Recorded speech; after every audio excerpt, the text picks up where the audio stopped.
Hi, this is Hot Rod Rodney back with another video. This is part 3 of the eBay buys video series. First of all, as you can see, there's a lot to cover in this video, and I'll try to make it brief because there's more than one of something. I'm not going to go over each individual one because they're the same thing. So, first of all, with some of my purchases, these catalogs came that the sellers had. And what they are, they have different stuff in here. Your welcome page and so forth, and like your diagrams, how to hook stuff up, and what you actually need for that project. Everything is letter dash number coded on stuff, or each individual circuit board that you need to buy. And that'll be enough on the catalogs, because I go into too much of it, guys. This video is going to be a long one. So, we'll get started. First of all, a track power adapter. I actually need the TP-2s, but this one was only 50 cents on eBay. So I picked it up for the simple fact that I can use it for other stuff to reduce my track voltage and amperage to a low point when I add a Mars light or possibly ditch lights and stuff like that to my DC locomotives.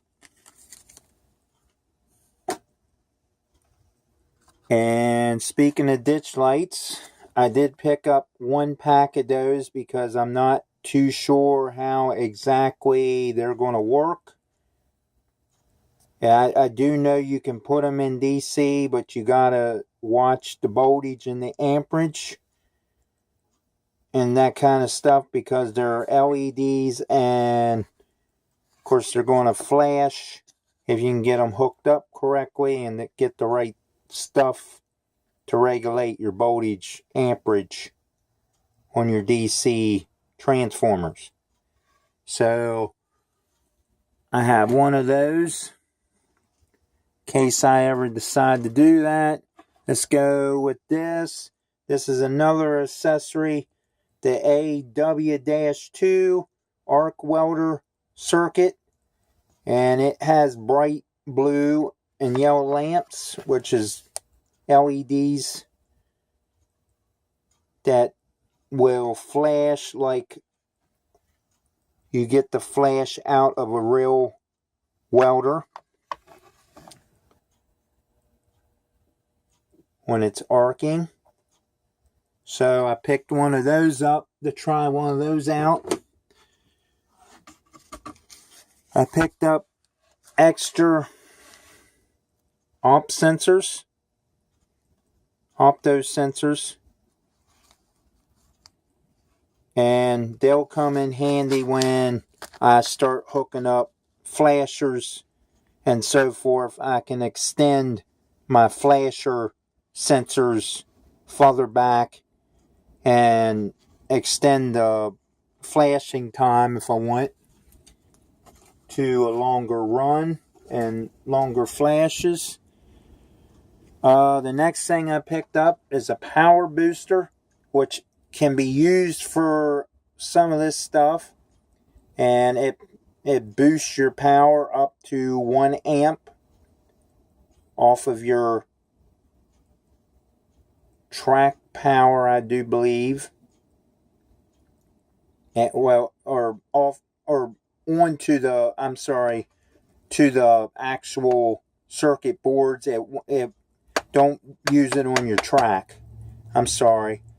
You got to use it on into your circuit boards to get more power into them if you don't have a real good transformer or power pack or computer type power, stuff like that. So I picked one of those up.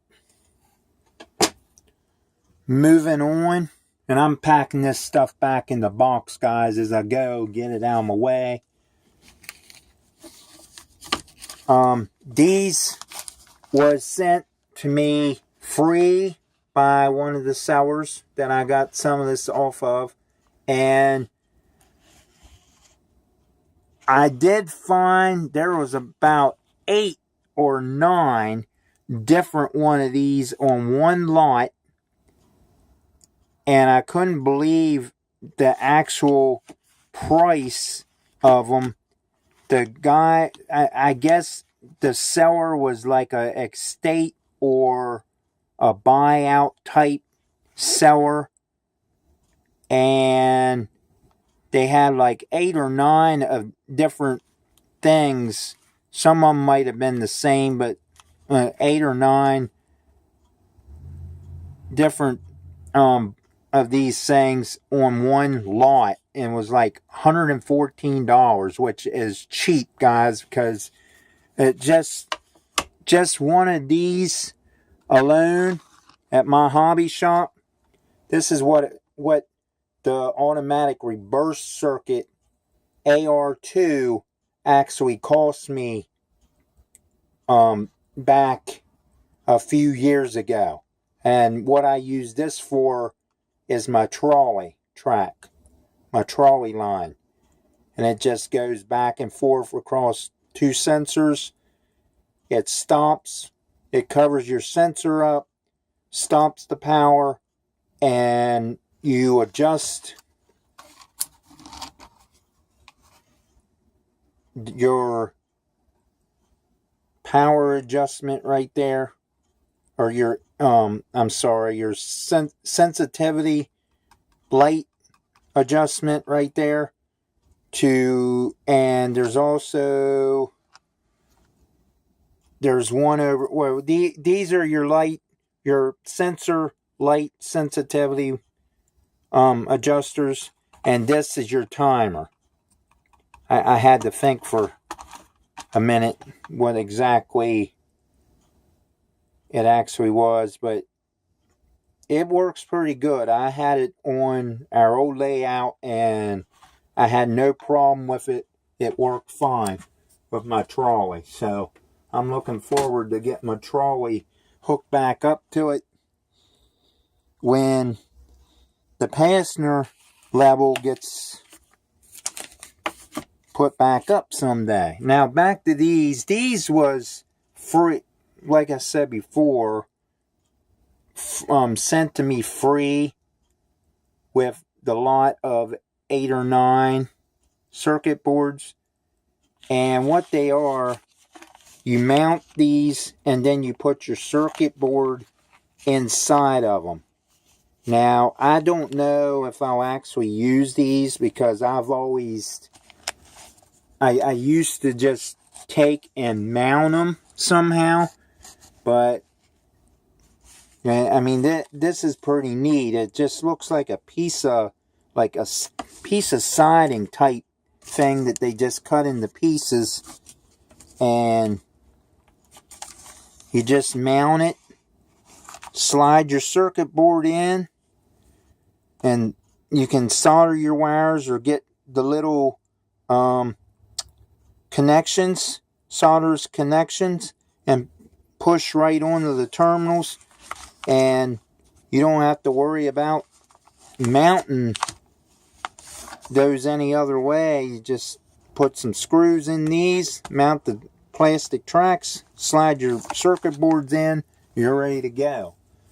If I can find more, I'll probably end up buying them so I don't have to figure out a way to mount all this, because a lot of this is going to go under the layout somewhere, and I know a lot of it or some of it's going to have adjustments, which will have to be somewhere where I can get to it pretty easy if I have to adjust the lights or the sensors for the lighting in here.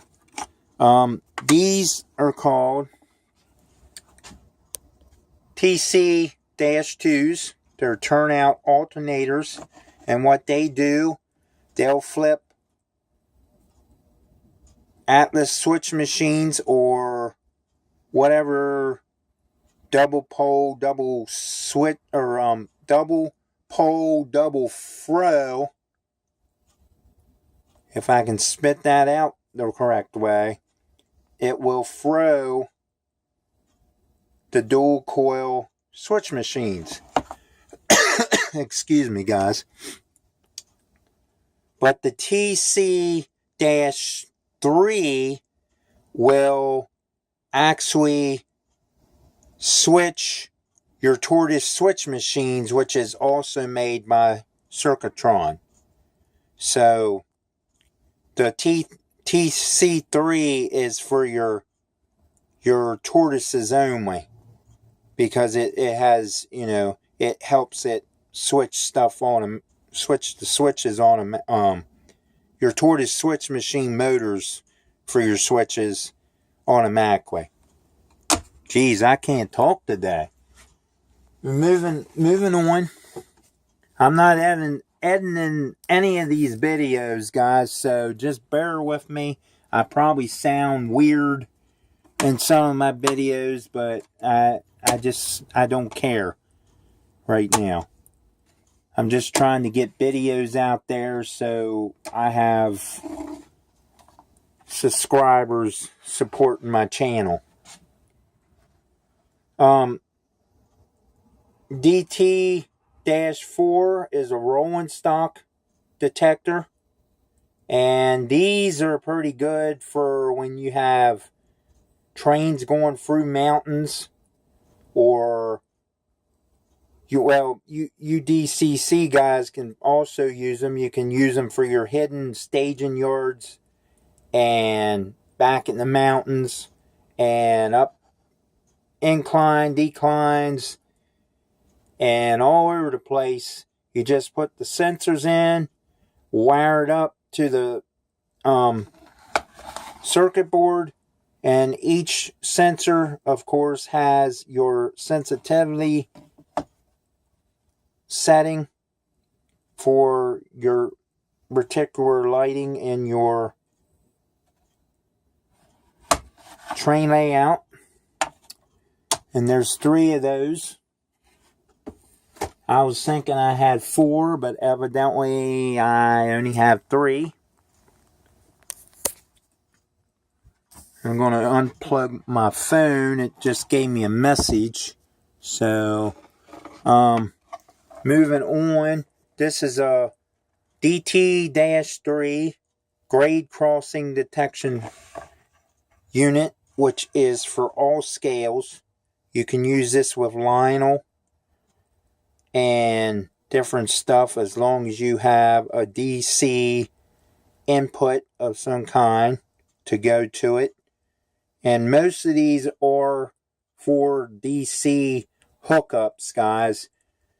Some of them say AC also, or AC only, or DC only.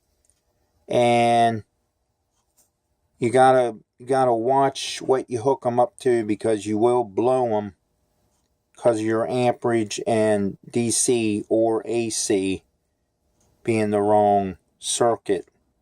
This is a single direction detection unit. There's one of those. DT-2s is a logic grade crossing detector, and that's for all DC scales, which is your HO stuff.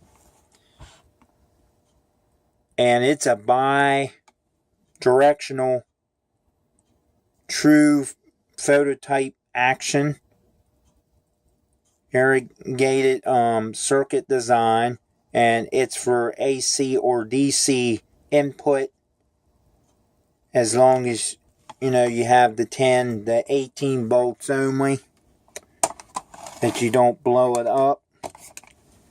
And I've never used those before, so it'll be a new experience for me to hook crossings up. But that's how I have fun, and I enjoy learning new stuff. This is a DT-1 grade crossing detector, and it's a bi-directional, and it's also for all scales with DC track power and 10 to 18 volts DC input. So there's two of those, which will help me out a lot for signals in places. And you can also use these things for other stuff if you can figure out what all you need to do to make it work. These are FL-3 heavy duty alternating flashers. Now what happens here, guys, these are the heavy duty flashers, and these can be hooked up to separate controls of 1 to 3 crossings at a time, or you can run pigtail jumper wires from those 3 terminals in there, and make more amps, I believe it is, more amperage, and to run 1 crossing, which you can hook 2 or 3 or 4 different crossing lights up in a series. But you got to watch what you're doing with LEDs, because each one will have to have a resistor in between in order to cut your power down to your LEDs, or they'll blow. And that's all in these catalogs, guys. It explains everything. So, I mean, I don't know if any of you's actually into these. I'm sure some are. Some probably get the more advanced stuff. Some of you hand make them. These are FL-2 HDs, alternating flasher. And some of these you got to hook into each other.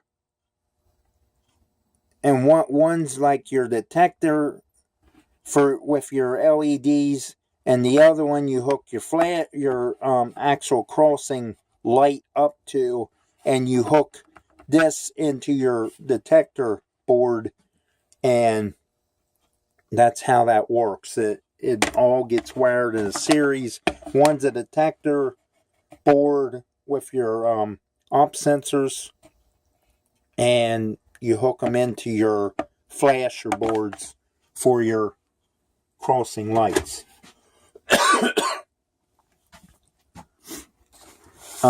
Last but not least, we got time delay circuits, which will be used up here on the level that is not, or the board that's not up here right now for my passenger train stuff.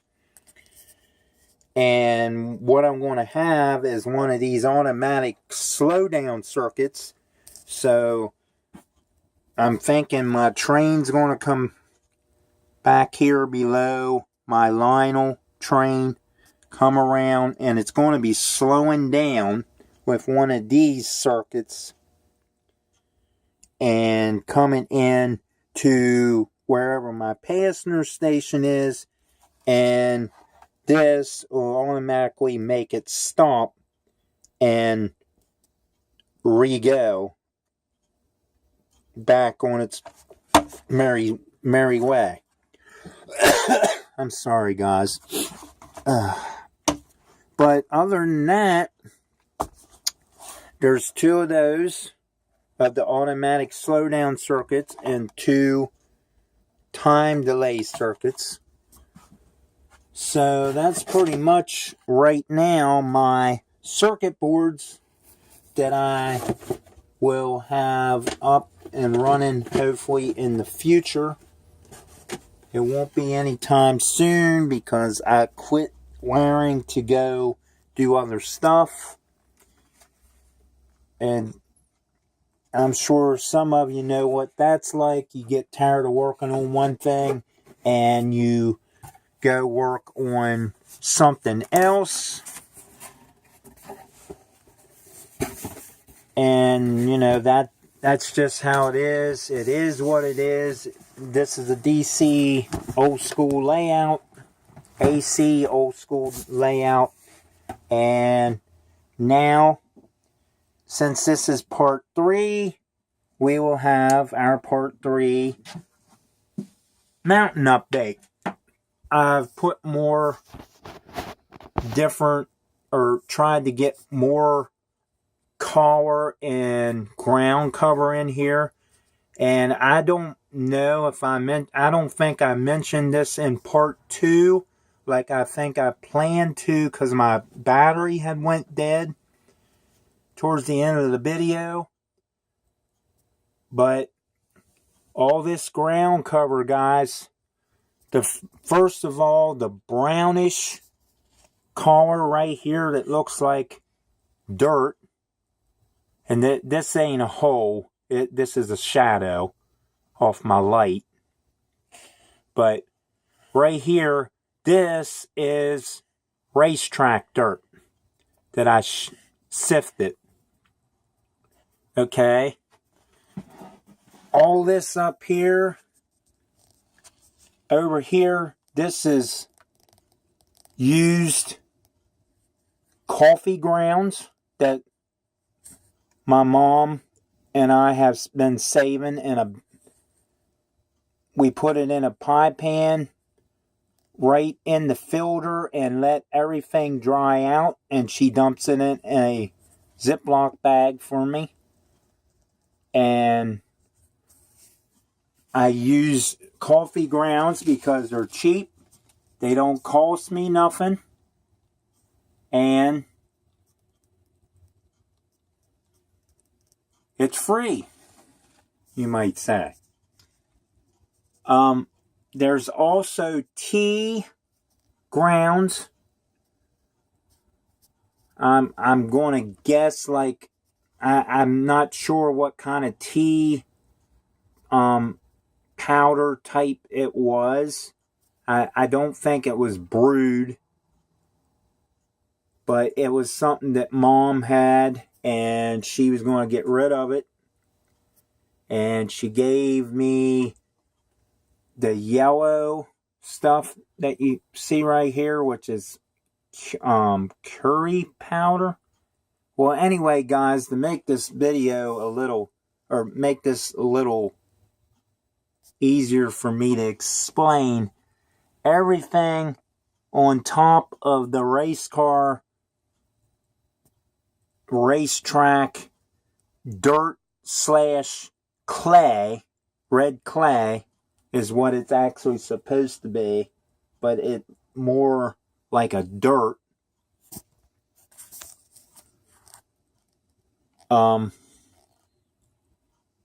All this on top, besides the coffee grounds and the tea grounds, is old, out-of-date food spices that my mom was going to throw away.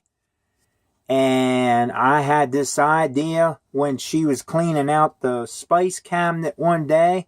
I said, "What are you going to do with all that stuff?" She said, "I was just going to pitch it in the trash because it's been around here for a few years and I'll never use any of it." I said, "Well, I've got a use for it down in the train shed.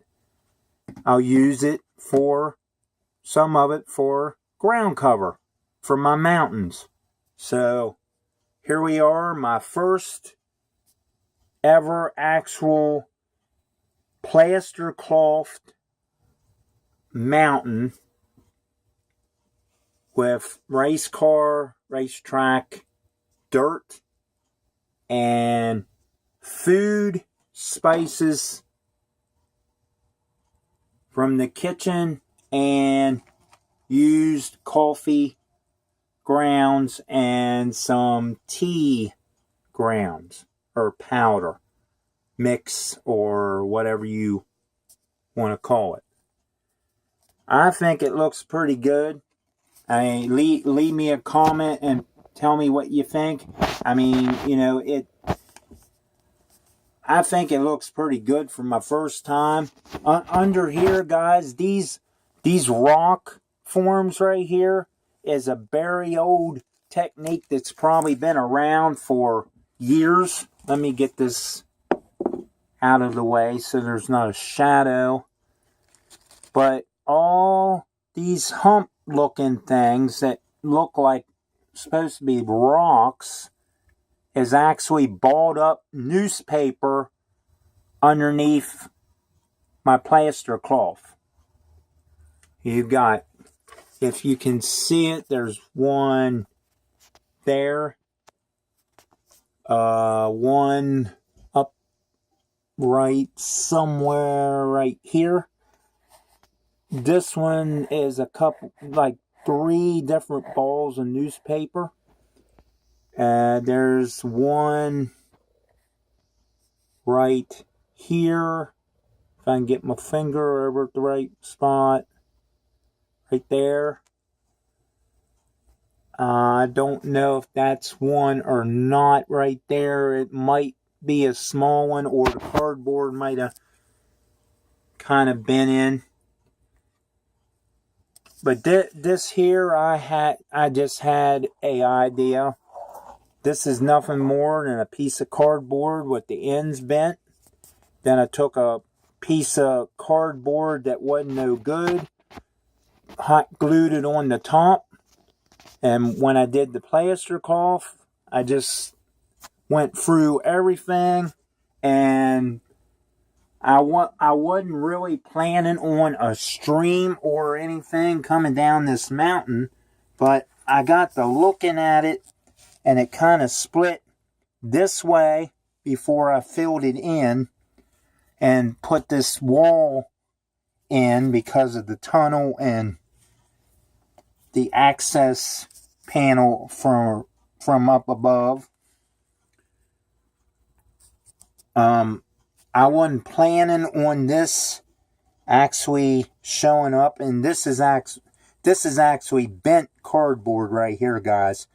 The cardboard frame was bent up, and I just left it that way, so there was like a little dip for the water. And I kind of glad I did, because it kind of blends in. I kind of like how this came out.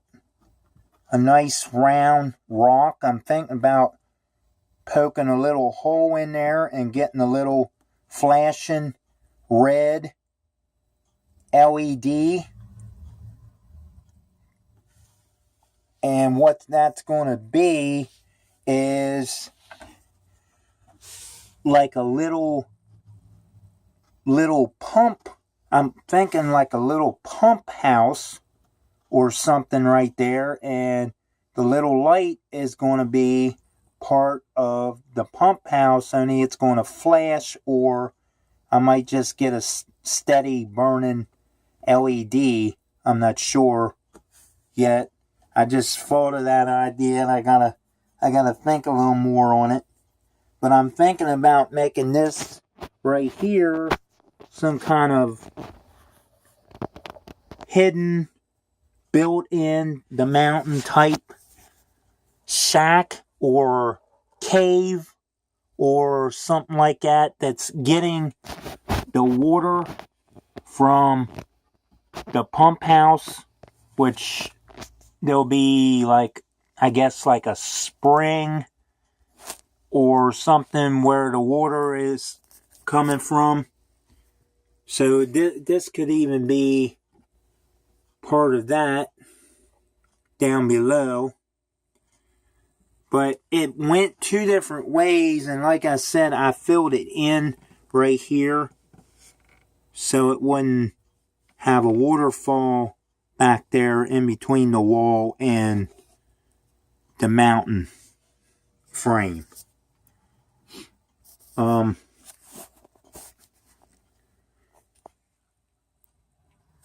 I kind of like how this came out, because it looks like a built-in type shack where somebody could be, just hanging out for the night, or doing, just camping, like just a hideout type thing. And I also thought of maybe putting some trees over here, guys,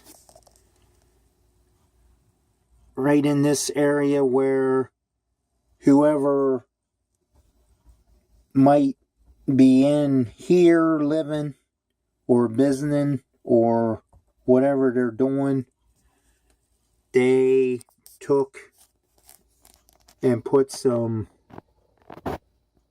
mulch looking material, which is actually coffee grounds in this case, but I'm going to put some trees in here and maybe a little tent and a little camping area where you can go just get away from here for the weekend and do a little hike and go up here to your little camping area. Maybe I can find a little picnic table and stuff like that. And I don't know. I had some ideas, and I hope some of them will work that way. But, my ideas change all the time, so I'm going to end this video. And like, share, subscribe, comment down below, ding the bell for notifications of future videos. And thanks for watching, and we'll see you on the next video.